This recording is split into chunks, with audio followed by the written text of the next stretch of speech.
Hey, what's up, everybody? Merry Christmas. I know it's a couple of days early, but want to say it out now. Merry Christmas to everybody. Hope that you are traveling safe and that you are spending time with your loved ones.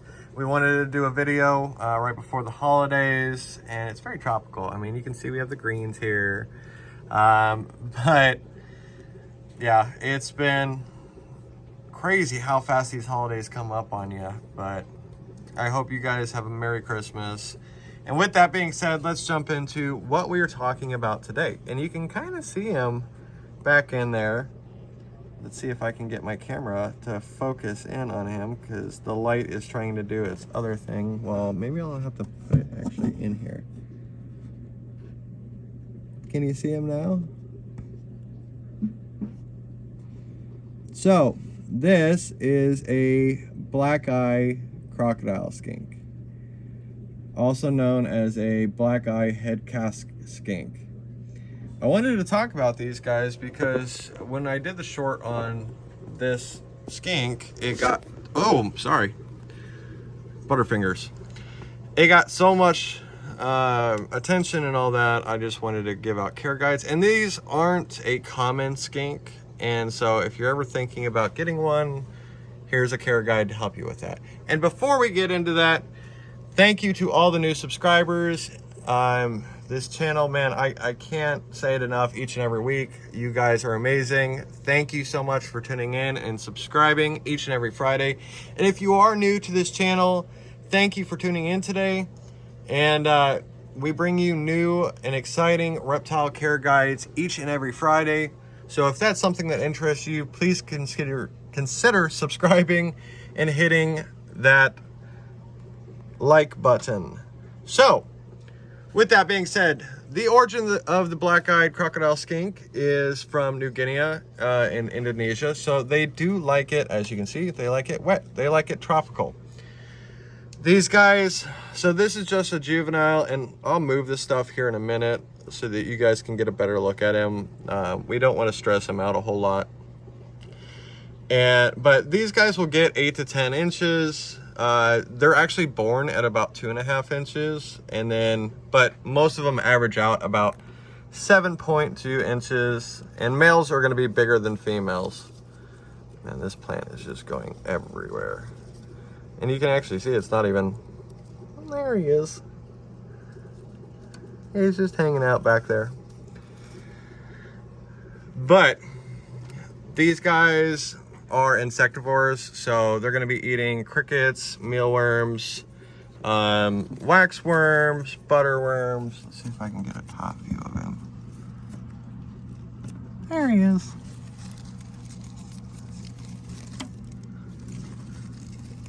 Oh, I know, I'm messing with the leaf. Oh, there he is. But these guys are insectivores, so they're gonna eat all the goodies: dubia roaches, crickets, mealworms, waxworms, butterworms.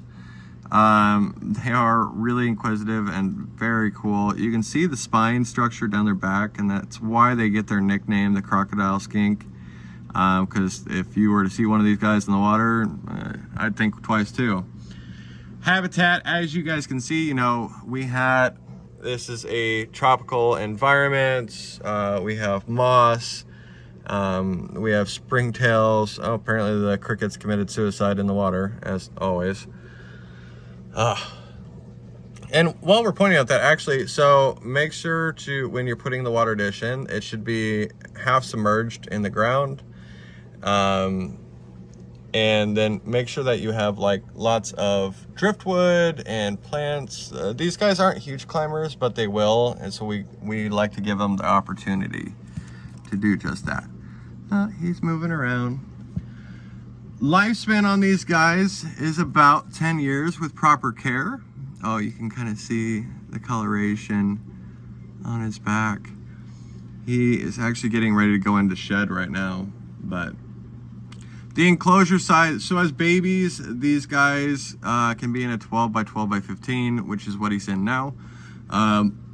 As adults, they should be in a minimum of 18 by 18 by 18 or a 30 by 12 by 18. Temperature on these guys is actually pretty incredible. Because they're from the tropics, their basking spot's going to be between 81 and 84 degrees with an overall ambient of 73 to 81 degrees and nothing lower than 73. But that's not even the kicker. These guys, the humidity on them should be between 70 and 90%. These guys like it humid. And it makes sense because, you know, they come from the tropics, and so they like that humidity. Decor, we already talked about that. We have live plants in here. And then we have actual driftwood. This is a type of, oh, I gotta look at that close. This is a type of spider and Malaysian in the back. We've had a couple of different tropical animals in this setup, but as you can see, we have leaf litter, and that plant is doing its own thing. It's starting to pop up over here, which is awesome. The more coverage on these guys, the better. You want to just make sure that they're safe and that they feel comfortable, which when you look at an enclosure, you want to make sure that it should take you a few minutes to actually find the animal. And as you saw, you know, we looked down there, and there he is. And it took me a minute to actually find him. Level of care, so with everything that we've talked about, they are low maintenance. They're pretty easy going. However, they don't like to be handled. This is going to be more of a look only and just a show animal, or like a display animal. If you handle them improperly, they can freeze up, and they can, in worst case situations, they can lose their tail. And that's just something you don't want, because that'll lead to infections and whatnot. So, cohabbing with these guys, I get this question so many times. Can I cohab these guys together? If you have a male and a female, yes, you can cohab them. But they do better just by themselves. Oh, he just winked at you guys. Give him a thumbs up, and if you're new, subscribe just for that wink. It was so adorable. Please leave us a comment also of what you guys think of this video so far. But typically, if you are going to put them in the same tank, just make sure that you have one male and one female, and that you have adequate space to accommodate two of them. These guys are gonna spend all their time down in the brush and underneath the sticks and the logs. It's just what they do. Here we go. Hey, buddy. But price range on these guys, it really depends on which one it is. And you may ask, well, what am I talking about? Well, that's because there are different types of crocodile skinks. This is a black-eyed crocodile skink, or a black-eyed casque head skink. And these guys are actually very, very rare.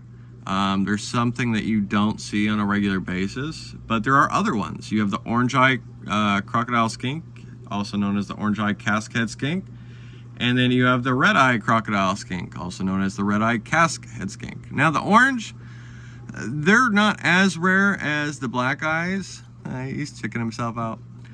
The reds, they're hard to get a hold of. I wouldn't call them uber rare, but they are difficult to get a hold of without the proper timing. I'm trying to get an overhead shot so you can see his whole body, but I'm trying to pull all the plant back.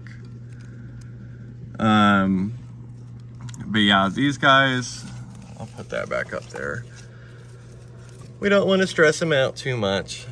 But they're rare in captivity. They're definitely an animal that you don't see too often, especially the black-eyed casque skinks. So if that's something that interests you, check out this video, and we can help you track one down. They definitely are increasing in popularity, but like I said, can still be hard to find. And yeah, it's a shame, because they are really an amazing animal. They're really cool, but they're not going to be an animal that you see out like that. So with that being said, guys, that wraps up the black-eyed head Casque skink. I hope you enjoyed this video. I hope you guys have a Merry Christmas. And as always, remember, love your family and love your reptiles more.